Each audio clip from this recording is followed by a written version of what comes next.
दोस्तों 20 सैलाब के बीच कुरान का एक ऐसा हैरान करने वाला करिश्मा सामने आया है जिसकी एक वीडियो ने पूरी दुनिया में तहलका मचा कर रख दिया है। ये वीडियो पाकिस्तान का बताया जा रहा है।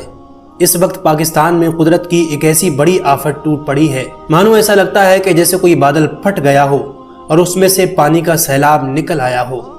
जब ये खतरनाक सैलाब बहकर बस्तियों की तरफ जा रहा था तो इसी बीच एक शख्स कुरान पाक खोलकर उस सैलाब के सामने खड़ा हो जाता है और आगे जो उसके साथ हुआ वो आप इस पूरी वीडियो में देखिए। दोस्तों गुज़िश्ता 2-3 रोज से पाकिस्तान में एक सैलाब का कहर टूट पड़ा है। हर तरफ पानी ही पानी नजर आ रहा है। न जाने कितने घर और कितनी जानें इस सैलाब में डूब चुकी हैं। ये सैलाब इतना खतरनाक है कि इसने अपने सामने आने वाली हर चीज को तबाह कर दिया है। इसी बीच एक वीडियो काफी ज्यादा वायरल हो रहा है कि जिसमें एक शख्स सैलाब के सामने कुरान पाक खोलकर खड़ा हो जाता है और जैसे जैसे वो सैलाब आगे बढ़ रहा था ये शख्स भी कुरान को लेकर उस सैलाब के सामने जा रहा था और बताया जा रहा है कि कुरान का ऐसा मुआजिज़ा हुआ कि वो सैलाब उन लोगों तक नहीं आ पाया और दूसरी तरफ मुड़ जाता है। इस वीडियो को कुरान की ताकत और अल्लाह का मुआजिज़ा बताकर काफी ज्यादा शेयर किया जा रहा है। इसी बीच एक और वीडियो भी सामने आया है। मकामी लोगों ने बताया कि इस घर में 24 से 25 लोग मौजूद थे। जब वो सैलाब आया तो घर के सारे लोग कुरान पाक को पकड़ करके खड़े हो गए और अल्लाह से दुआ करने लगे। इसके बाद क्या हुआ आप ये छोटा सा वीडियो देखिए।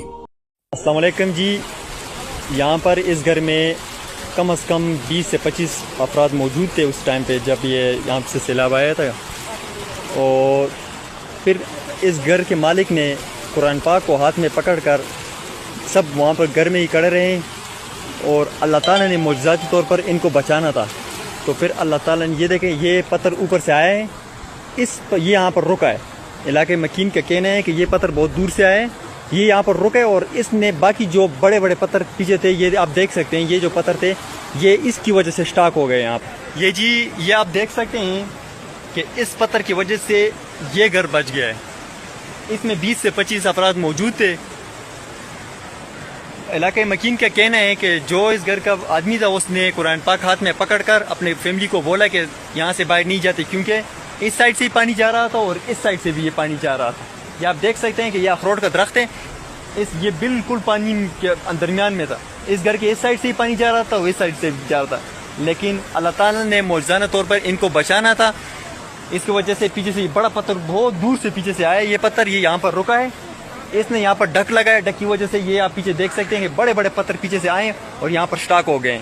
अगर ये पत्थर और आगे जाता तो ये घर भी नीचे आता और इसमें 20 से 25 जो अफराद थे वो भी इसके साथ चले जाए। तो ये इस तरह ये सारे बच गए हैं, इस पत्थर की वजह से ये घर बच गया है। दोस्तों आपने ये वीडियो देखा, ये शख्स पूरी डिटेल के साथ बता रहा है कि एक परिवार जिसके बचने की कोई उम्मीद नहीं थी, ये कुरान पाक को पकड़कर खड़ा हो जाता है और पूरा परिवार मिलकर दुआ करने लगता है।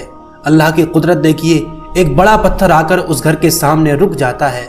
अल्लाह ने मुआजिज़ाती तौर पर उन्हें बचाना था। लेकिन याद रखना चाहिए कि कुरान इंसान की हिदायत और रहनुमाई के लिए भेजा गया है। ऐसी मुसीबत और आफत में अल्लाह से दुआ करनी चाहिए, अपने गुनाहों की माफ़ी मांगनी चाहिए। लेकिन इसका हरगिज़ ये मतलब नहीं कि आप कुरान पाक को लेकर सैलाब के सामने खड़े हो जाएं, क्योंकि जिन लोगों के घर इस सैलाब में डूब चुके हैं, जो अपनी फैमिली को इसमें खो चुके हैं, क्या उनके घर में कुरान पाक मौजूद नहीं था? बिल्कुल होगा। बताने का दोस्तों मकसद आपको सिर्फ ये है कि कुरान इंसान की हिदायत के लिए भेजा गया था। इसको पढ़ने के बजाय, अल्लाह से दुआ करने के बजाय सिर्फ इसको हाथ में लेकर खड़े हो जाएं और ये एक्सपेक्ट करें कि सैलाब हमारे पास नहीं आएगा। ऐसे लोगों को आप क्या कहेंगे? बेशक मुआजिज़ात होते हैं, अल्लाह बड़ी बड़ी आफतों को दूर कर देता है जब एक बंदा अपने रब से सच्चे दिल से दुआ करता है। बाकी आपकी इसके बारे में क्या राय हमें नीचे कमेंट करके जरूर बताइए। वीडियो अच्छी लगी हो तो इसे लाइक और आगे ऐसी अच्छी वीडियो के लिए चैनल को जरूर सब्सक्राइब कर लें।